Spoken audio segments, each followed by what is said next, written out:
શ્રી વલ્લભે જે આજ્ઞા કરી છે એ પ્રમાણે સેવા થવી જોઈએ. બીજું, અન્ય માર્ગની રીત પ્રમાણે સેવા નહીં કરવી, કે ક્યાંકથી ગમે ત્યાંથી જોઈ આવ્યા તો એનું એ બરાબર રીત છે, પણ કોઈનું જોઈને આકર્ષિત થયા અને પોતાનો ક્રમ છોડીને બીજાનું ફોલો કરવા લાગો તો તમે અહીંયાનું નહીં પામો ને ત્યાંનું નહીં પામો. તો અન્ય રીતથી સેવા નહીં કરવી. જે મહાપ્રભુજીએ પ્રકાર બતાવ્યો છે, સેવા રીત પ્રીત વ્રજ જન કી જનહિત જગ પ્રગટાઈ પ્રગટ ભય માર્ગ રીત દિખાય. અન્ય માર્ગની રીતથી નહીં કરવું. ત્રીજું સાવધાની બતાવી કે સ્વકલ્પિત પ્રકારથી નહીં કરવું, કે આપણને સવારે ઉઠીને કોઈ કલ્પના થઈ કે આમ કરું ને આમ કરું ને આમ કરું, એ સ્વકલ્પિત પ્રકાર પણ નહીં કરવું. કારણ કે સેવા શું છે? સેવ્યનું સુખ. અને એટલા માટે હરિરાયજી આપણને સાવધાન કરે કે આપણને કોઈ કલ્પના આવી અને શાસ્ત્ર વિરુદ્ધ હોય તો એ પ્રભુને શ્રમ આપનારી થઈ જાય. એટલે સ્વકલ્પિત પ્રકારનો ઉપયોગ નહીં કરવો. અને ચોથી સાવધાની કહી કે અશ્રદ્ધાથી નહીં કરવું. મને તો ભાવથી સેવા કરવી, કે ઠાકોરજીએ કેવી કૃપા કરી છે, મારા ઘરે પધાર્યા છે, મારા હાથની રંચક કણિકા મિશ્રી નિત્ય ઠાકોરજી આરોગે છે. એવો ભાવ, અહોભાવ અને ઉત્સાહ આ બંને સેવાના અંગ છે. આ બે ક્યારે ગુમાવવાની? એક અહોભાવ નહીં ગુમાવવો કે કેવી કૃપા ઠાકોરજી કરી, અને બીજો ઉત્સાહ નહીં જવા દો. ઉત્સાહ એ સેવાનું અંગ છે. અને એટલા માટે મહાપ્રભુજી કહે, કૃષ્ણ સેવા સદા કાર્યા માનસી સા પરામતા. અને માનસી એ પરા સેવા છે, ફલરૂપા સેવા છે. તો ફલરૂપા તો સાધન રૂપા શું? તો એને સમજાવતા દ્વિતીય શ્લોકમાં મહાપ્રભુજી આજ્ઞા કરે, ચેતસ્તત પ્રવણં સેવા તત્સિદ્ધૈ તનુવિત્તજા તતઃ સંસાર દુઃખસ્ય નિવૃત્તિર્બ્રહ્મબોધમ. સેવા એટલે શું? સેવાની સિદ્ધિ કઈ રીતે થાય અને સેવાનું ફલ શું? આ ત્રણેયની વાત કરી. સેવા એટલે શું? તો કે ચેતસ્તત પ્રવણમ સેવા, ચિત્તનું પ્રભુમાં પરવણ થઈ જવું એ જ સેવા છે. એટલે કે જેના થકી જે રીતે ચિત્ત પરવણ થાય તો તમે સેવામાં છો. કદાચ ઠાકોરજી સન્મુખ ન હો પણ છતાંય ચિત્ત પ્રવણ થયું તો એક ક્ષણે તમે સેવામાં જ છો. ચેતસ્તત પ્રવણમ, જેમ સોઈમાં દોરો પરોવીએ, ગમે તેટલી આંખો સારી હોય પણ ચિત્ત એકાગ્ર કર્યા વગર દોરો પરોવાતો નથી.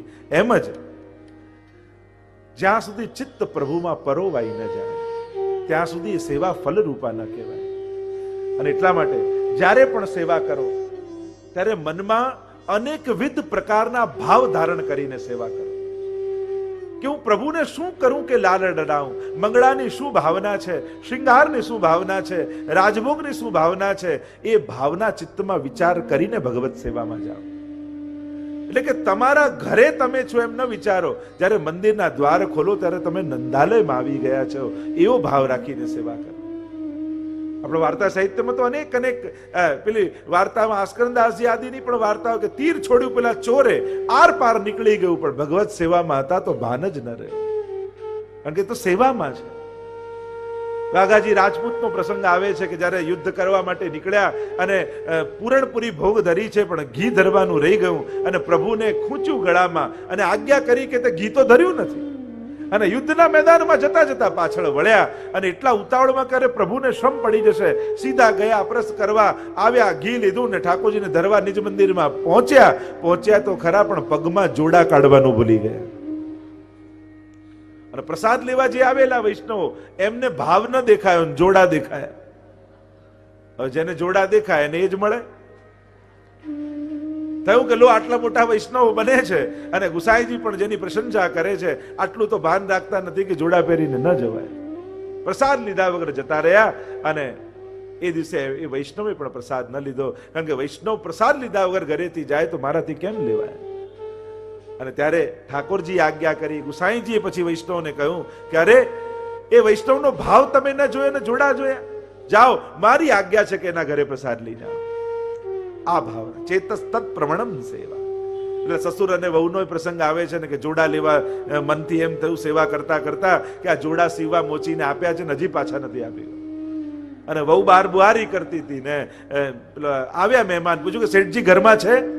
કે ના ના, એ તો જોડા લેવા મોચીની દુકાને ગયા છે. અને પેલા બૂમ પાડતા પડતા અંદરથી બહાર આવ્યા, અરે સેવામાં બેઠો છું ના કેમ કે છે? ક્ષમા કરજો, બેઠા તો ઠાકોરજી સામે હતા પણ મન તો મોચીની દુકાને જ હતું. આવા અનેકવિધ પ્રસંગો વાર્તા સાહિત્યમાં તો અનેક પ્રસંગો આપણે ત્યાં છે. ગુસાઈજીના ચરિત્રનો એવો પ્રસંગ આવે છે કે એકવાર યમુનાજીના કિનારે ગુસાઈજી ઠાડા છે અને ગોકુલનાથજી ને ગિરધરજી ને બધા ઘનશ્યામલાલજી બધા લાલજી સાથે ઉભા છે. એટલામાં યમુનાજી પર તરતું તરતું એક ઢાકનું, એક ખાખરાનું પત્તું તણાતું ગુસાઈજીએ જોયું. હતું પીપળનું પત્તું, પણ ગુસાઈજી તુરંત બોલ્યા કે દેખો બાવા, ઢાક કો પતવા આ રહ્યો હે. બધા લાલજીએ જોયું કે આ તો પીપળનું પત્તું છે, કેમ ઢાકનું પત્તું કેમ કે છે? કે શ્યામ ઢાકનું પત્તું આવે છે, ઝાડનું ખાખરાનું પત્તું આવે છે. ત્યારે ગોકુલનાથજીએ કહ્યું, જેમ કાકાજી આજ્ઞા કરે છે ને એમ જ કહો કે હા ઢાકો પતવા આવ્યો. તો કે આવું કેમ કાકાજીએ કહ્યું? ત્યારે ગોકુલનાથજીએ કહ્યું કે જ્યારે ગુસાઈજી યમુનાજીના કિનારે ઉઠાડા હતા ત્યારે એમનું ચિત્ત છાક લીલામાં હતું કે ઠાકોરજી શ્યામ ઢાક પર છાક લીલા કરી રહ્યા છે, શ્યામ ઢાકના પત્તા તોડી તોડી દૂના બનાવી રહ્યા છે, સખાઓને વાટી રહ્યા છે, અને એમનું ચિત્ત એ લીલામાં હતું એટલે પીપળનું પત્તું પણ એમને શ્યામ ઢાકનું પત્તું દેખાયું. ચેતસ્તત પ્રવણમ સેવા, આ ચિત્તનું પરવણ એ જ સેવા છે. અને માનસી સેવા એ પરમ ફલ રૂપા છે કે જ્યારે અખંડ રૂપે મન ભગવત સેવામાં લાગી જાય એ માનસી કહેવાય. અને એવી માનસીના દાન પણ ગુસાઈજી તો પેલા કરપણ જે કંજૂસ શેઠ હતા એને પણ પેલું ખાંડ વધારે પડી ગઈ ને હાથ નાખ્યો માનસીમાં. એવા કેવા કેટલા ભગવદીઓના ચરિત્રો આવે છે કે જેને એવી કૃપા મહાપ્રભુજીને ગુસાઈજીએ કરી કે સીધી માનસી એમને સિદ્ધ થઈ ગઈ. આપણે આંખો બંધ કરીને ઘરે બેસીને કરીએ ને એ સેવાની ભાવના કરી કહેવાય, એને માનસી સેવા ન કહેવાય. માનસી કરાય નહીં, એ તો ત્યાં પહોંચાય, એ તો અવસ્થા છે. માનસી સા પરામતા, એ તો તનુ વિત્તજા કરતા કરતા માનસીની સિદ્ધિ થાય, ફલરૂપા છે. એનો પ્રયાસ ન હોય એની તો પ્રાપ્તિ હોય. માનસી કરવાનો પ્રયાસ ન થાય. હમણાં આપણે તનુ વિત્તજાથી જે સેવા કરીએ છે એટલે અહીંયા કહ્યું તત્સિદ્ધે તનુ વિત્તજા. એ માનસીની સિદ્ધિ કઈ રીતે થાય? તો કે તનુ વિત્તજા સેવા કરતા કરતા આપણા ધન અને આપણા દેહથી સેવા કરતા કરતા કરતા એ માનસી પ્રભુ પ્રસન્ન થઈને દાન કરે. તો ચેતસ્તત પ્રવણમ સેવા તત્સિદ્ધેય તનુ વિત્તજા. ચિત્તનું પરવણ તનુ વિત્તજાથી થશે. કારણ કે દેહ અને ધન એકમાં આપણો અહંકાર છે અને એકમાં આપણું મમત્વ છે. તો જેમાં અહમ છે એ દેહ ઠાકોરજીને સમર્પિત કર્યો તો અહંકાર પ્રભુના ચરણે ગયો, અને જેમાં મમતા છે એ પ્રભુને ધરી દીધી તો પછી આપણું મમત્વ પણ ઠાકોરજીના ચરણે ગયું. અને આમ અહમતા અને મમતા ઠાકોરજીના ચરણે લાગે તેનાથી એની સિદ્ધિ તનુ વિત્તજાથી થાય. આ દેહ અને ધન બંને ઠાકોરજીમાં લગાડી અને અને તનુ વિત્તજા દ્વારા માનસીની સિદ્ધિ થાય. તો કે આ સેવા કરવાથી મળશે શું? એનું ફળ શું? તો કે તતઃ સંસાર દુઃખસ્ય નિવૃત્તિ બ્રહ્મ બોધનમ. મહાપ્રભુજી એનું ફળ કહે છે કે તતઃ સંસાર દુઃખસ્ય નિવૃત્તિ, સંસારના સમસ્ત દુઃખોની નિવૃત્તિ થઈ જશે અને બ્રહ્મનું બોધન થશે, એ પરબ્રહ્મના સ્વરૂપનું. કારણ કે કોઈના વિશે કોઈનો બાયોડેટા વાંચીએ તો એનો પરિચય ન થાય, પણ થોડા દિવસ એની જોડે રહો ને તો ખબર પડે કેવો છે. એમ જ મહાપ્રભુજી કહે કેવલ શાસ્ત્રોમાં ભગવાન વિશે વાંચીને ભગવાનનું બોધ નહીં થાય, પણ એને માથે પધરાવી એની જોડે રહેવા લાગો તો બ્રહ્મ બોધનમ આપમેળે થઈ જશે. એ જ કારણ કે સોહી જાનત જેહુ જનાઈ અને તુમહી જાનત તુમહી હોઈ જાય. તુલસીદાસજીએ પણ કહ્યું ને કે જે કોણ ભગવાનને જાણી શકે? જેને ભગવાન જણાવવા માંગે. એટલે પ્રભુની સાથે સેવામાં રહેતા રહેતા બે વસ્તુ થશે. સંસારના સમસ્ત દુઃખો સમાપ્ત થઈ જશે, કારણ કે દુઃખ હરતા ભગવાન જ છે. જ્યારે પણ જીવનમાં દુઃખ આવે તો સંસારમાં દુઃખી થયેલા લોકો પાસે ન જતા, કારણ કે એ લોકોમાં મદદ કરવાનું સામર્થ્ય છે, દુઃખ દૂર કરવાનું સામર્થ્ય એમનામાં નથી. તમે ગમે તેટલો સંસારનો સમર્થ વ્યક્તિ હોય, એ તમને મદદ કરી શકશે, દુઃખ દૂર કરવાની ગેરંટી નહીં આપી શકે.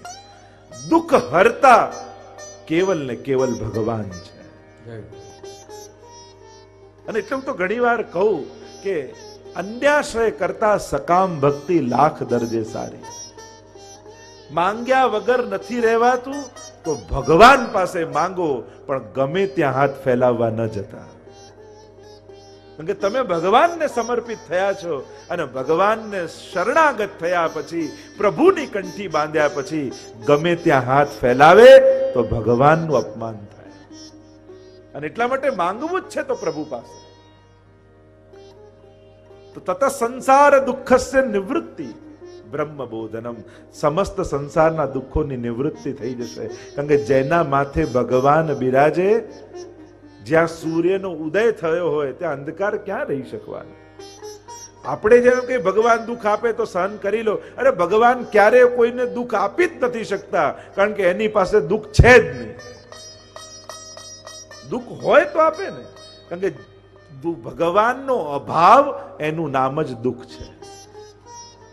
અને દુઃખ દૂર કરવા ભગવાનને જેમ સૂરજ ઉગે અને કમળ ખીલે, તો કે સૂરજે હાથ લાંબો કરીને એક એક પાંખુડીઓ ખીલવવાનું ના હોય, પણ એનું અસ્તિત્વ જ કમળને ખીલવી દે.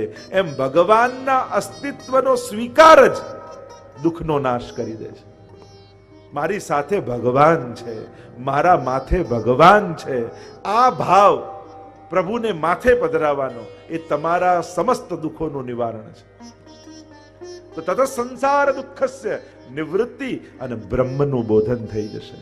જે ભગવાનને કોઈ જાણી ન શકે, યતો વાચો નિવર્તન્તે અપ્રાપ્ય મનસા સવ, જે વાણી મન બુદ્ધિથી પર છે, એ પરમાત્માનું બોધન કરવાનો એક જ ઉપાય છે, અને એ છે માથે ઠાકોરજીની સેવા પધરાવી. કૃષ્ણ સેવા સદાકાળ એ તમારા માથે બિરાજશે. એનું મહાત્મ્ય જાણીને માથે પધરાવવાનું, કારણ કે એ અનેક સ્વરૂપે આપણા માથે બીજો. આપણા સેવાના ક્રમમાં પણ કેટલી કેટલી ભાવનાઓ, એને બાલોપચાર કરીએ, ગ્વાલોપચાર કરીએ, રાજોપચાર કરીએ અને બ્રહ્મોપચાર કરીએ. આ ચારે ઉપચારથી આપણે પ્રભુને સેવીએ છીએ. એ બાળક છે એટલે બાલ ભાવ રાખીને સેવીએ. ઘણા લોકો કે તમારે ત્યાં બાલકૃષ્ણની સેવા, અરે ના, બાલ ભાવની સેવા. બાકી સાતે સ્વરૂપમાં જુઓ બાલકૃષ્ણ એક જ છે, બાકી બધા ઠાડા સ્વરૂપો જ છે. બાલ ભાવનો ક્રમ છે. બાલોપચાર, ગ્વાલોપચાર એ ગ્વાલ પણ છે. એટલે ગુવાળિયાની જે દિનચર્યા હોય એવી દિનચર્યા સાથે આપણે ઠાકોરજીની સેવા કરીએ છીએ. સવારે ઉઠી જેમ ગાયો ઘંટનાદ કરે અને જાગે, ગાયોને ચરાવવા જાય, ત્યાં પહોળી જાય, પાછા ગાયોને લઈને પધારે, અને ગ્વાલની દિનચર્યા એ ઠાકોરજીના સેવા ક્રમમાં છે. ત્રીજું છે એ વ્રજનો રાજા પણ છે, રાજોપચાર. ખંડપાટ લાગે, સિંહાસન લાગે, સોનાના શણગાર ધરે, હીરાનો મુગટ ધારણ કરે, એક રાજા જેમ બિરાજે એવો વિવેક આપણે રાખીએ.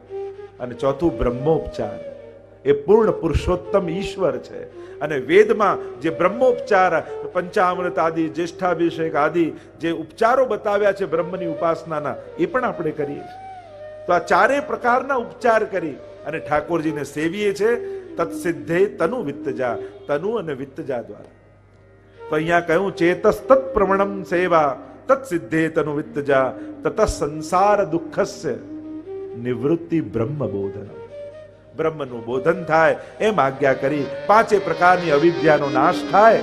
અને આગળ મહાપ્રભુજી આજ્ઞા કરતા કહ્યું પરમ બ્રહ્મ તુ કૃષ્ણો હિ સચ્ચિદાનંદકં બૃહદ દ્વિરૂપમ તદ્વિસર્વસ્યા એકમ તસ્માદ્ વિલક્ષણમ. હવે મહાપ્રભુજી આ જે કૃષ્ણની સેવાની વાત કરી, તો બ્રહ્મ બોધનમ એમ કહીને કહ્યું તો હવે આ બ્રહ્મ છે કોણ, એનું સ્વરૂપ શું છે, એના કેટલા પ્રકારના સ્વરૂપ, ક્ષર, અક્ષર અને પુરુષોત્તમ, આ ત્રણેયની ચર્ચા આગળ મહાપ્રભુજી કરશે. બ્રહ્મનું સ્વરૂપ સમજાવશે, જગતનું સ્વરૂપ સમજાવશે, જીવનું સ્વરૂપ સમજાવશે અને સેવા દ્વારા પરમ ફલની પ્રાપ્તિ શું થાય એની ચર્ચા સિદ્ધાંત મુક્તાવલીમાં આગળ મહાપ્રભુજી કરશે. એટલે કે શુદ્ધાદ્વૈત બ્રહ્મવાદનો જે સિદ્ધાંત છે એ અહીંયા સિદ્ધાંત મુક્તાવલીમાં મહાપ્રભુજી સમજાવ્યો છે. અને એટલા માટે હવે પરબ્રહ્મને સમજાવતા મહાપ્રભુજી કહે પરમ બ્રહ્મ તુ કૃષ્ણો હિ સચ્ચિદાનંદકમ બૃહત. એ પરબ્રહ્મ કોણ છે અને અક્ષર બ્રહ્મ કોણ છે અને ક્ષર બ્રહ્મ કોણ છે. જેમ ગીતાજીમાં ભગવાને કહ્યું યસ્માત ક્ષરવતીતો અહમ અક્ષરાદપી ચોત્તમ અતોસ્મી લોકે વેદે ચ પ્રથિત પુરુષોત્તમ. એ જે વાત કરી એ અહીંયા સમજાવ્યું કે પરબ્રહ્મ પરમ બ્રહ્મ તુ કૃષ્ણો હિ. તમે વેદ, બ્રહ્મસૂત્ર, ગીતાજી અને ભાગવતજી આ ચારેયનું અધ્યયન કરી લો. આ ચારેયના મત પ્રમાણે મહાપ્રભુજી કે આ મારો મત નથી, આ શાસ્ત્રોનો મત છે. જે શાસ્ત્ર કહે એ મત કહું છું અને એ મત પ્રમાણે જેમ ભાગવતજી એ તે ચાંસ કલા પુંચ કૃષ્ણસ્તુ ભગવાન સ્વયં. 24 અવતારોની વાત કરતા વ્યાસજીએ કહ્યું એ પરબ્રહ્મ કૃષ્ણ છે, એ અવતારી કૃષ્ણ છે. ગીતાજીમાં તમે અહમ પ્રભવ એમ કહીને અનેક પ્રકારથી ભગવાન પ્રથિત પુરુષોત્તમ, હું પુરુષોત્તમ છું. જગત અને જીવનું પ્રાગટ્ય થાય છે. જેમ અગ્નિમાંથી તણખા ઉડે એમ આ અક્ષર બ્રહ્મમાંથી તણખા ઉડ્યા અને જગત અને જીવનું પ્રાગટ્ય થયું. મહાપ્રભુજીના શબ્દોમાં કહું તો નિરાનંદ જગત છે, અલ્પાનંદ જીવ છે અને પૂર્ણાનંદ ભગવાન છે. પૂર્ણાનંદો હરિસ્તસ્માત કૃષ્ણેવ ગતિર્મમ. જેમ અગ્નિમાંથી તણખા ઉડે ત્યારે તણખામાં થોડી ગરમી હોય, એ છે અલ્પાનંદી જીવ. અને હજી થોડો વધારે સમય થઈ જાય તો ગરમી જતી રહે ને રાખ રહી જાય, એ છે નિરાનંદ જગત. તો આ અક્ષર બ્રહ્મ કેવું અમારા વલ્લભ ગોપાલદાસ અક્ષર બ્રહ્મનું કેટલું સુંદર વર્ણન છે. નિર્ગુણ નો નિર્દેશ અટપટો રસના સી પેરે કહીએ, રૂપ વર્ણ વપુ દ્રષ્ટ પદાર્થ ત્યાં એકો ન લઈ. અક્ષર બ્રહ્મ કેવલ તેજોમય છે, તેજ પુંજ રૂપે છે. ત્યાં નથી રૂપ વર્ણ વપુ દ્રષ્ટ, કોઈ દ્રષ્ટ પદાર્થ નથી, કેવલ વ્યાપક છે. એ નિરાકાર રૂપે વ્યાપેલો છે. એમ સચ્ચિદાનંદકમ બૃહત પણ ગણિતાનંદ છે. પણ પરબ્રહ્મ કેવા છે કે પૂર્ણાનંદ. અને દ્વિરૂપમ તદ્ સર્વમ સ્યાદેકમ તસ્માદ વિલક્ષણમ. અને કહ્યું અક્ષર બ્રહ્મ બે સ્વરૂપ વાળું છે, એક જગત રૂપે અને બીજું એનાથી વિલક્ષણ રૂપે. એટલે કે જગત અને જીવ આ બંને રૂપે નિરાનંદ અને અલ્પાનંદ રૂપે અહીંયા પ્રગટ થયા. કૂટસ્થોક્ષર ઉચ્યતે, જે ગીતાજીમાં પણ કહ્યું જે કૂટસ્થ છે એ જ અક્ષર બ્રહ્મ છે. એની ઘણી વિસ્તારથી ચર્ચા જેમ ગીતાજીમાં કરી કે એક સ્વરૂપ અંતર્યામી છે, એક સ્વરૂપ અક્ષર બ્રહ્મનું છે. એટલે કે ક્ષર, અક્ષર અને પુરુષોત્તમ. ક્ષર એટલે કે નાશવંત, જેનું રૂપ પરિવર્તિત થતું રહે, એ આ જગત રૂપે ક્ષર દેખાય છે. બીજું છે અક્ષર, જેનો નાશ નથી થતો, જે દરેકની અંદર અંતર્યામી રૂપે વિરાજમાન છે. અને ત્રીજું સ્વરૂપ પરમાત્માનું છે, જે અક્ષર અને અક્ષરથી પર જેની આપણે સેવા કરીએ છીએ, એ પુરુષોત્તમ રૂપે બિરાજે છે. આ ત્રણ સ્વરૂપો પરમાત્માના બતાવ્યા. જેમ ચતુશ્લોકી ભાગવતમાં પણ 4 તત્વોની ચર્ચા ભગવાને જ્યારે ભાગવતજીની પહેલી કથા, એટલે કે ભગવતા પ્રોક્તમ ભાગવતમ, પહેલું ભાગવત સ્વયં ભગવાને કહેલું છે 4 શ્લોકમાં. અને વ્યાસજી 18,000 શ્લોકમાં વિસ્તાર કરે અને એમાં બ્રહ્મનું સ્વરૂપ સમજાવતા 4 શબ્દોની ચર્ચા વેદાંતની ત્યાં કરી, બ્રહ્મ, જીવ, જગત અને માયા. તો અહીંયા સિદ્ધાંત મુક્તાવલીમાં સ્વયં મહાપ્રભુજી પણ બ્રહ્મની ચર્ચા કરશે, જગતની ચર્ચા કરશે અને જીવની ચર્ચા કરશે. અહમેવા સમેવાગ્રે નાન્યદ યદ સદ સત્પરમ પશ્ચાદહમ યદેતચ્ચ યો વશિષ્યેત સોસ્મ્યહમ. કેમ કૃષ્ણ પરબ્રહ્મ? કારણ કે એનામાંથી, એ પરબ્રહ્મમાંથી દેવતાઓ પ્રગટ થાય, દેવતાઓ દ્વારા પછી જગત પ્રગટ થાય, સૃષ્ટિઓ દેવતાઓ પ્રગટ કરે. પણ જ્યારે લય થાય, અને લય થાય ત્યારે આ બધા એકબીજાની ભીતર સમાતા સમાતા સમાતા સમાતા છેલ્લે બ્રહ્માજી, અને બ્રહ્માજીનો પણ નાશ એટલે કે લય થાય અને બ્રહ્મમાં સમાહિત થઈ જાય. એટલે અહમ ઈવ અગ્રે, જ્યારે કંઈ જ નહોતું ત્યારે હું હતો, જ્યારે બધું જ છે ત્યારે હું છું, અને જ્યારે કંઈ નહીં રહે ત્યારે કેવલ હું રહીશ. આ પરબ્રહ્મ છે જે શેષમાં બચે છે. કે આ જ્યારે બધું સમાહિત થતું જાય ત્યારે છેલ્લે જે બચે એ પરબ્રહ્મ છે, જેમાંથી બ્રહ્માજી આદિ સૃષ્ટિનો વિસ્તાર કરે છે. એ પરબ્રહ્મ જે પૂર્ણ આનંદ રૂપ છે, જે આનંદનું મૂર્તિમંત, આનંદ માત્ર કરપાદ મુખોદરાદિ સર્વાંગ જે આનંદમય છે. અને એ જ શાસ્ત્રોમાં કૃષ્ણ રૂપે, એટલે કે વેદાંતમાં બ્રહ્મ કયા, ભાગ પુરાણોમાં ભગવાન કયા, ગીતાજીમાં પરમાત્મા કયા, પણ એ જ સર્વ જગ્યાએ કૃષ્ણ ઇત્યભિધીયતે, કૃષ્ણ નામથી ઓળખાયો છે એ પરબ્રહ્મ. અને એ કૃષ્ણ તત્વની ચર્ચા છે. કારણ કે પુરાણોમાં વિષ્ણુના અવતાર રૂપે પણ કૃષ્ણ છે, અને સર્વ અવતારોના અવતારી રૂપે પણ કૃષ્ણ છે. આ કૃષ્ણ શબ્દ બે રીતે વપરાયેલા છે પુરાણોમાં. એક અવતાર રૂપે કૃષ્ણ, અને એક સર્વ અવતારોના અવતારી રૂપે પરબ્રહ્મ રૂપે કૃષ્ણ. તે જે પરબ્રહ્મ કૃષ્ણ છે એની ચર્ચા અહીંયા કરવામાં. અખિલ બ્રહ્માંડમાં એક તું શ્રી હરિ, જુજવે રૂપે અનંત ભાસે.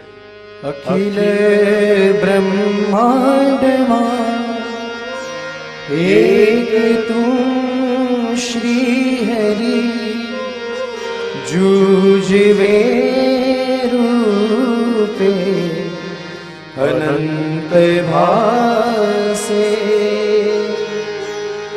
દેહમાં દેવ તું, તેજમાં તત્વ તું, શૂન્યમાં શબ્દ થઈ વેદવાસે. વેદ તો એમ વધે, શ્રુતિ સ્મૃતિ શાખ દે, કનક કુંડલ વિશે ભેદ ન હોય. ઘાટ ઘડિયા પછી નામ રૂપ જુજવા, અંતે તો હેમનું હેમ હોય. વૃક્ષમાં બીજ તું, બીજમાં વૃક્ષ તું, જાઉં પટંતરે એજ પાસે. ઊર્ધ્વમૂલમ અધઃશાખા અશ્વત્થમ પ્રાહુરવ્યયમ, છંદાંસ્યસ્ય પર્ણાનિ યસ્તમ વેદ સવેદી. એ જ મૂળમાં, અંતમાં જે છે એ જ પરબ્રહ્મ. આપણે જેમ મૂળ જોઈએ કે જેના મૂળ ઉપર છે, એવું આ વૃક્ષ સંસારનું ભગવાને કેવું પ્રગટ કર્યું. ઉપર કઈ રીતે, કોઈના મૂળ ઉપર કઈ રીતે હોય? તમે તમારું મૂળ શોધો કે તમારા બાપુજીનું નામ શું, મારા દાદાનું નામ શું, મારા પરદાદાનું નામ શું, આમ કરતા કરતા મારા સાતમા પૂર્વજ કોણ, મારું ગોત્ર, હું કયા ઋષિની સંતાન, એ ઋષિ ક્યાંથી પ્રગટ થયા, તો છેલ્લે મૂળમાં ઈશ્વર મળશે. એટલે ક્યાંક મૂળ ઉપર છે બધાના, કે જ્યાંથી આ અશ્વત્થ વૃક્ષ ફેલાયું છે. તો એ જ પરબ્રહ્મ, એમ પરમાત્માનો અનુભવ પરિચય કરાવ્યો. આગળ જગતનું સિદ્ધાંતોના મોતીઓની માળા બનાવી મહાપ્રભુજી આપણી આગળ મૂકી. આ એક એક સિદ્ધાંતો મોતી જેવા છે, અને કિનારે ઉભેલાને મોતી ન મળે. એ તો માહી પડ્યા તે માસુક માણે, દેખનારા દાજે જોને. અને તીરે ઊભા જુએ તમાશો, તે કોડી નવ પામે જોને. એ તો જે અંદર કૂદ્યા હોય એ મોતીને પામીને આવે. બાલબોધ ભણીને જ્યારે ભક્તિના માર્ગમાં આપણે કૂદ્યા આ પુષ્ટિ ભાવના મોતીઓ લેવા માટે, ત્યારે આખી માળા આપણા હાથમાં આવી. ગઈકાલે આપણે એમાં પ્રવેશ કર્યો હતો આ સિદ્ધાંત મુક્તાવલીમાં, અને મહાપ્રભુજીની સનાતન સર્વ પુષ્ટિ માર્ગીઓને જે આજ્ઞા કરી, કૃષ્ણ સેવા સદા કાર્યા માનસી સા પરામતા. કૃષ્ણની સેવા કરો. અને પુષ્ટિ માર્ગનો સાચો પ્રચાર કોઈ બેનરો ને હોર્ડિંગોથી નહીં થાય, પણ જ્યારે ઘરે ઘરે ઠાકોરજી બિરાજતા થઈ જશે ત્યારે સાચા અર્થમાં પુષ્ટિ માર્ગનો પ્રચાર થશે. ઘરે ઘરે ભગવત સેવા જ્યારે થવા લાગશે અને ઘરનો દરેક વૈષ્ણવ ભગવત સેવામાં યત્કિંચિત જે કંઈ પણ સેવામાં જોડાઈ શકે, પોતે સેવા કરી શકે, સેવા કરનારાઓને સહાયક થઈ શકે, પોતે અનુકૂળતાઓ કરી આપે, આ બધા સેવાના અંગ છે. ગઈકાલે જ મેં કહ્યું તેમ સેવા એ કોઈ પ્રવૃત્તિનું, એક્ટિવિટીનું નામ નથી. સેવા એ વૈષ્ણવની વૃત્તિનું નામ છે. જેની આંખો સદા સેવાને શોધે એ વૈષ્ણવ છે. વૈષ્ણવ જ્યાં પણ હોય, હરિ ગુરુ કે વૈષ્ણવ જેની પણ સેવા મળે અને સેવામાં લાગી જાય એ વૈષ્ણવ.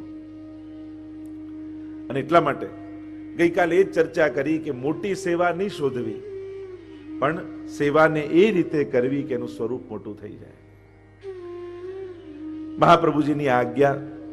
અને એટલા માટે જ્યારે મહાપ્રભુજી જગન્નાથપુરી પધાર્યા અને ત્યાં એક બહુ જ મોટો શાસ્ત્રાર્થ ચાલી રહ્યો હતો. બેઠક ચરિત્ર મહાપ્રભુજીના જીવન ચરિત્રમાં પ્રસંગો આવે છે.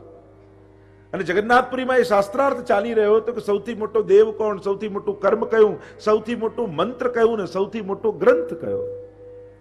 અને મહાપ્રભુજી ત્યાં પધાર્યા અને કહ્યું સભામાં કે હું કદાચ ઉત્તર આપીશ તો તમને કદાચ એ વાત સ્વીકૃત નહીં કરો. આવો આપણે જગન્નાથજીને જ પૂછીએ, પ્રભુ જેનો ઉત્તર આપે. અને કાગળ અને કલમ જગન્નાથ પ્રભુની આગળ રાખવામાં આવ્યું. મંદિરના કપાટ બંધ કરવામાં આવ્યા અને જ્યાં બીજા દિવસે દ્વાર ખોલ્યો તો એ કાગળ ઉપર સ્વયં જગન્નાથ ભગવાને આ એક શ્લોક લખ્યો હતો. એકમ શાસ્ત્ર દેવ કી પુત્ર ગીતમ, એકમ દેવો દેવકી પુત્ર એવ, મંત્રોપેકસ્તસ્ય નામાની યાની, કર્માપેકમ તસ્ય દેવસ્ય સેવા. શ્રેષ્ઠ કોઈ દેવ હોય, પૂર્ણ પુરુષોત્તમ શ્રી કૃષ્ણ છે. કોઈ મંત્ર હોય તો એનું નામ છે. અને એમ કહેતા કહ્યું કે સૌથી શ્રેષ્ઠ કોઈ કર્મ હોય તો એ ઠાકોરજીની સેવા છે. અને એટલા માટે જ આપણે ત્યાં અન્ય યજ્ઞો કરતા પણ શ્રેષ્ઠતમ યજ્ઞ ભગવત સેવાને કહ્યું છે. આપણે ત્યાં તો પ્રસંગમાં આવે છે ને કે જ્યારે ગુસાઈજી પાસે એમના લાલજી વિનંતી કરવા માટે આવ્યા કે મારે આવો મોટો યજ્ઞ કરવો છે, ત્યારે ગુસાઈજી આજ્ઞા કરી, બાબા हमारे यहाँ तो ठाकुर जी को आरोगानो यही सबसे बड़ो यज्ञ है. આ યજ્ઞ છે ને, યજ્ઞમાં કાષ્ટ હોય, અગ્નિ હોય, મંત્ર હોય. કાષ્ટ તમારા ગળામાં કંઠી છે. મંત્ર આપણે ત્યાં કોણ તો કે અષ્ટ સખાની વાણી, અષ્ટ છાપ હે હમારે વેદ. અષ્ટ સખાની વાણી એ જ આપણા વેદ મંત્રો છે. અને આપણે ત્યાં અગ્નિ કોણ તો કે અગ્નિરૂપ શ્રી વલ્લભની કાની છે. અને જ્યારે આ સામગ્રી ઠાકોરજીને સમર્પિત કરો તો હે વૈષ્ણવ, આ રોજ તમારો યજ્ઞ થાય છે. અને હું તો ઘણી વાર એમ કહું કે લોકો દૂર દૂર રહેલા, આકાશમાં રહેલા ગ્રહોની શાંતિ કરાવે, પણ જે રોજ ઠાકોરજીને કટોરી મિશ્રી ભોગ ધરે ને, તો ભાગવતજીમાં કથા નથી આવતી કે ઠાકોરજીએ મુખ ખોલ્યું તો બધા ગ્રહ, નક્ષત્રો, બ્રહ્માંડ બધું જ પ્રભુના મુખારવિંદમાં દેખાયું. યશોદાજીને મૃતિકા ભક્ષણ લીલા આપણે સાંભળીએ છીએ. તો આકાશમાં રહેલા દૂર દૂર ગ્રહોની શાંતિ આપણે જુદી જુદી રીતે કરીએ, પણ જે રોજ ઠાકોરજીને મિશ્રી આરોગાવે ને એને નવે ગ્રહોની શાંતિ રોજ થઈ જાય. પ્રભુના મુખમાં જ બિરાજે છે બધા. આપણે ભાગવતજીમાં કથા સાંભળીએ છીએ. અને એટલા માટે સેવા એ સૌથી મોટું કર્મ છે. કર્મ કરો તું કાય. વૃત્રાસુરે પણ એ જ વાત કરી, ચતુશ્લોકી વૃત્રાસુર. અહમ હરે તવ પાદૈકમૂલ દાસાનુદાસો ભવિતાસ્મિ ભૂય મનસ્મરેતા સુપતે ગુણાસ્તે ગૃણીત વાક કર્મ કરોતુ કાય. શ્રેષ્ઠતમ કર્મ એ ભગવત સેવા છે. અને એટલા માટે હે વૈષ્ણવો, દરેકના ઘરમાં ઠાકોરજી બિરાજવા જોઈએ. દરેકને ત્યાં ભગવત સ્વરૂપ બિરાજે. તમને જે સ્વરૂપમાં આસક્તિ હોય પધરાવીને લાવો. જો ઘણીવાર પુષ્ટાવાની ઉતાવળ હોય ને, પછી જે આત્મ સ્વરૂપ આવે પુષ્ટાવી લાવે, અને પછી બીજા કોઈને ઠાકોરજી જુએ ને તો એમ થાય, ઓ પેલાના તો લાલન કેવા મોટા છે, મારા તો સાવ નાના. અરે મારે તો ચિત્રજી બિરાજે છે, ત્યાં તો સ્વરૂપ બિરાજે છે. અને એટલા માટે પુષ્ટાવા ના હોય ને ત્યારે બહુ ઉતાવળ નહીં કરવી. જો આ તો પરણવા જેવું છે, તમે જ્યારે નક્કી કરવા જાઓ ત્યારે બધી રીતે જોઈ લેવું. એટલે તમારે જે સ્વરૂપમાં આસક્તિ હોય એ સ્વરૂપ પધરાવો. દેખાદેખીમાં કે ઉતાવળમાં જે હાથમાં આવ્યું, કારણ કે પછી એકવાર પુષ્ટાવીને માથે પધરાવ્યા પછી એનાથી ઉત્તમ બીજું કાંઈ નહીં લાગવું જોઈએ. પછી તમારા માટે શ્રેષ્ઠતમ એ જ હોવું જોઈએ. કારણ કે સ્વરૂપાસક્તિ એ ભક્તિનું પહેલું પગથિયું છે. કારણ કે જ્યાં સુધી સ્વરૂપાસક્તિ ને સ્વરૂપ નિષ્ઠા ન થાય ત્યાં સુધી ભક્તિનો પ્રારંભ ન થાય. અને એટલા માટે જ્યારે પણ પુષ્ટાવો, તમને જેમાં આસક્તિ હોય એ સ્વરૂપ પધરાવો, પુષ્ટાવો. તમને જે પ્રમાણેની અનુકૂળતા હોય એ પ્રમાણેની આજ્ઞા લો. તમે મિશ્રી ભોગ ધરી શકતા હો કે દૂધઘર ભોગ ધરી શકતા હો, જે પણ તમને, એમાં કાંઈ નાનું નથી. એક વિવેક બધા યાદ રાખો, વધારે સેવા સખડી ભોગની કરતા હોય એને મિશ્રી વાળાને નાનો નહીં ગણવો.